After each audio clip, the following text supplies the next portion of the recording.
Let me tell you about the 3 most dangerous opponents you'll ever face. I didn't discover them in any training hall or street fight. I discovered them in moments of silence, in the space between thoughts, in the reflection of my own truth.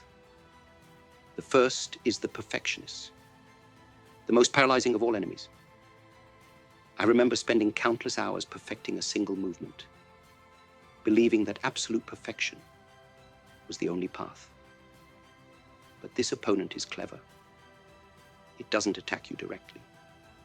It freezes you in place, makes you so afraid of imperfection that you never truly express yourself.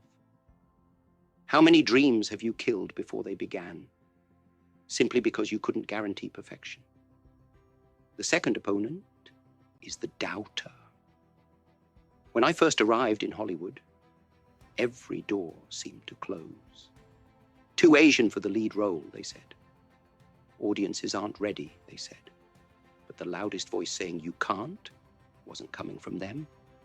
It was coming from within. The doubter whispers when you're closest to breakthrough. It dims your light just when you need to shine brightest. And the third, the most treacherous of all, the ego. People think ego means pride, but true ego is far more subtle. It's the voice that says you've learned enough, the part of you that chooses comfort over growth, the belief that you are what you've achieved. I see fighters all the time, so proud of their style, their technique, their way, trapped by their own image of themselves. You know what I discovered in my training hall? Boards don't hit back, but your mind throws punches you never see coming.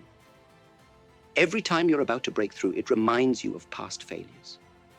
Every time you're ready to take a risk, it shows you all the ways you could fail. I remember the exact moment everything changed in my training. I was practicing with my wooden dummy, throwing the same combinations I'd thrown thousands of times before. Suddenly, I stopped.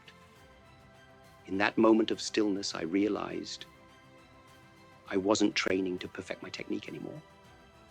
I was training to silence these inner opponents. Each punch wasn't about hitting harder. It was about breaking through another layer of self-imposed limitation.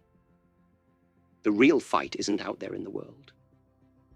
The real fight is in those quiet moments when you're alone with yourself, when there's no one to impress, no one to compete with, no one to blame. That's when these 3 opponents come at you hardest.